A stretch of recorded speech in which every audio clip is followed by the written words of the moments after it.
చెప్పాను, మనుషుల్ని మనుషులుగా గౌరవించాలి. ఇది అంబేద్కర్ గారు రాసిన రాజ్యాంగం. దీని ప్రకారం వీళ్ళకు న్యాయం చేయాలి. ఈ రోజటి నుంచి ఏ ఊర్లో కూడా వివక్షత చూపిస్తే వాళ్ళ మీద చర్యలు తీసుకుంటానని చెప్పి చర్యలు తీసుకుని ఏ గ్రామంలో కూడా వివక్షత లేకుండా చేశామంటే అది తెలుగుదేశం పార్టీ చూపించిన దారిని మరొకసారి మీ అందరికీ విజ్ఞప్తి చేస్తున్నా. ప్రతి నెల మీటింగులు పెట్టాం, గ్రామాల్లో అధికార యంత్రాంగాన్ని పంపించాం, ఎస్ఐని పంపించాం, తహసీల్దార్ని పంపించాం, కలెక్టర్ని వెళ్ళమన్నాను. ఎక్కడ కూడా దాడులు చేయడానికి వీలు లేదు.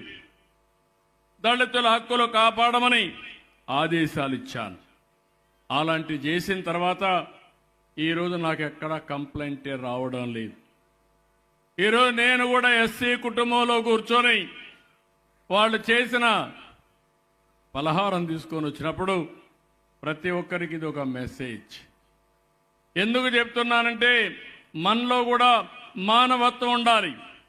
మనుషులందరూ సమానమే. ఇప్పుడు ఒక అమ్మాయిని చూశారు, రత్నలత, ఆస్ట్రేలియాలో చదువుకొని ఆడ ఉద్యోగం వచ్చింది. ఆ అమ్మాయిని చూస్తే అందరి పిల్లలతో సమానంగా ముందుకు పోయింది. ఇంకో పక్క అనిల్ని చూశారు, కెనడాలో ఉద్యోగం చేస్తున్నాడు, 70 లక్షల రూపాయలు 60-70 లక్షలు సంపాదిస్తున్నాడు. ఇప్పుడు అతన్ని అక్కడ ఎస్సీగా ఎవరు చూడరు. ఇక్కడ అనాగరిక ప్రపంచంలో ఒకప్పుడు ఇవన్నీ ఉన్నాయి, అవన్నీ రూపుమాపాం. ఇంకో పక్క ఒక్క విషయం మీరు గుర్తుపెట్టుకోవాలి. ఇప్పుడే మా మంత్రి గారు చెప్పారు, మొన్న ఇంటర్మీడియట్ రిజల్ట్స్ వస్తే 94% రిజల్ట్స్ వచ్చింది సోషల్ వెల్ఫేర్ హాస్టల్స్ నుంచి, రెసిడెన్షియల్ స్కూల్స్ నుంచి.